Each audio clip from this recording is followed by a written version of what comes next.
The morning sun rose slowly over the quiet streets of a small southern town, casting golden rays across a courthouse that was about to hold a trial no one would forget. Inside, the air felt thick and heavy with tension, almost hard to breathe. A man in his late 60s with graying hair and chains around his wrists walked slowly toward the defendant's stand. His name was Elias Thompson. Before I dive into it, tell me where you're listening from. It helps to know someone out there gets it.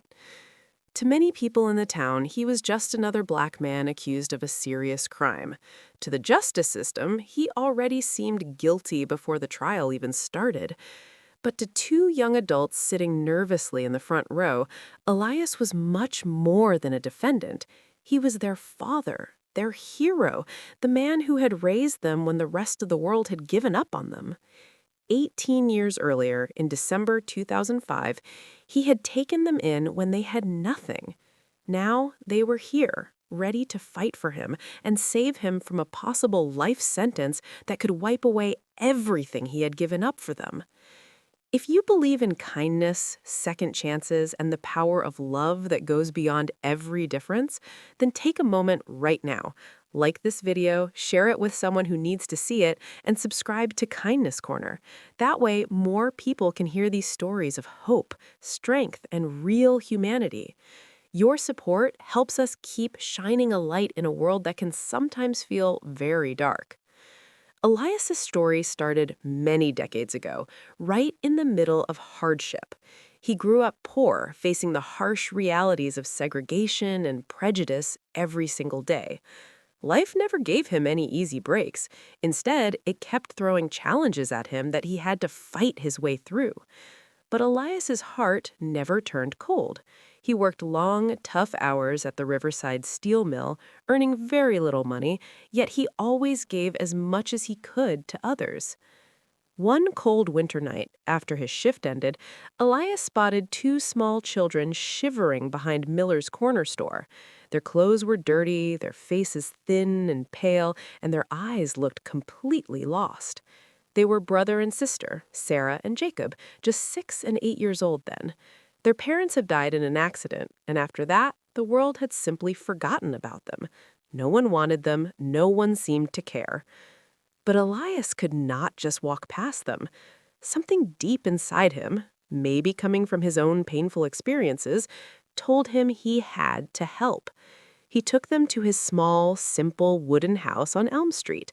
The floors creaked and there was barely enough food in the kitchen, but what the house lacked in money, it made up for with warmth and care. He gave them hot meals, tucked them into bed at night, and quietly told them they were safe now. At first, the children found it hard to trust him.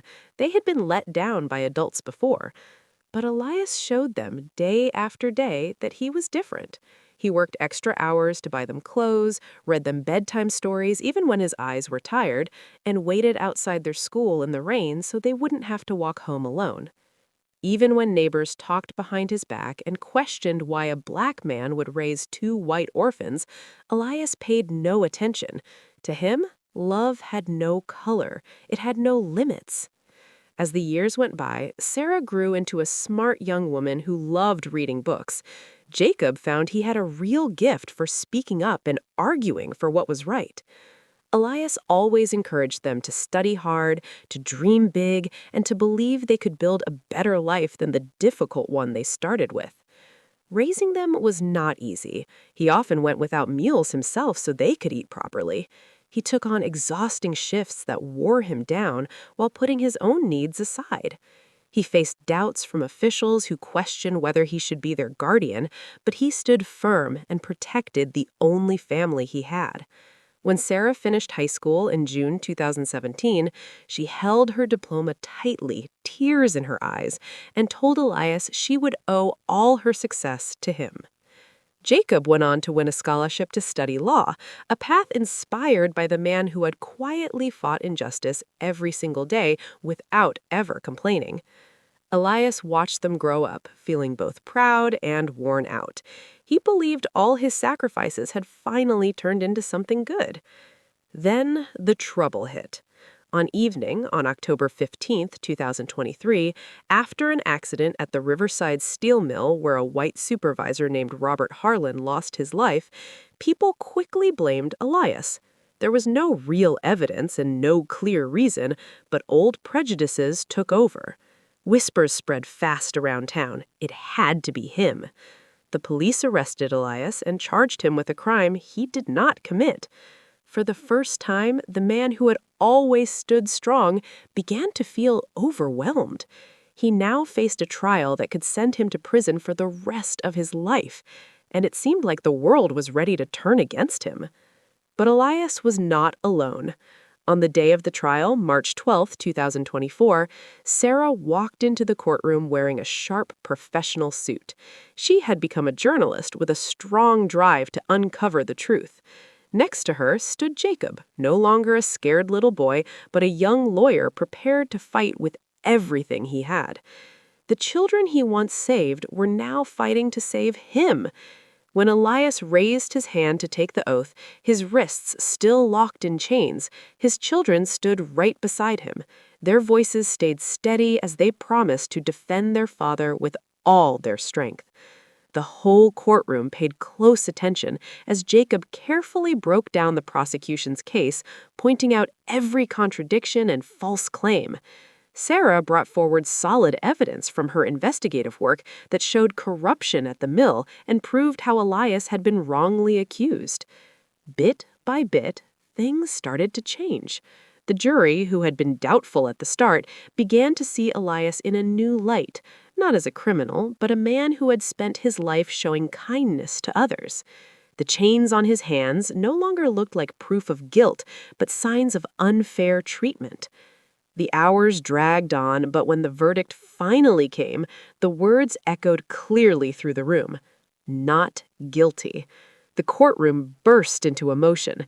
Sarah cried openly while holding onto Elias's arm.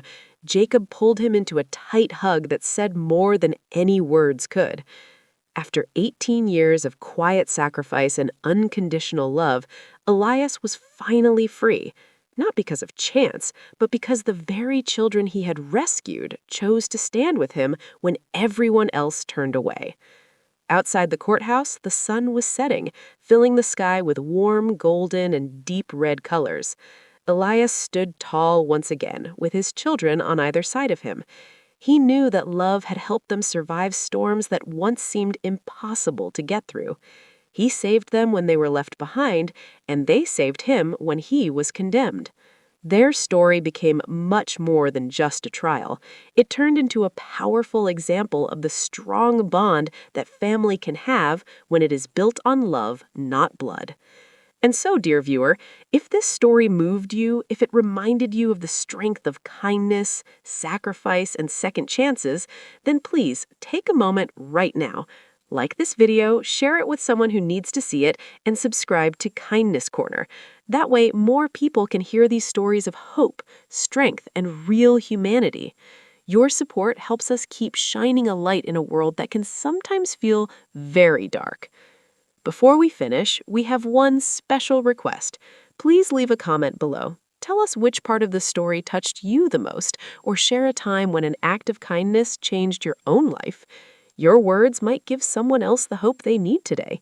Because in the end, this is not only a story about Elias, Sarah, and Jacob.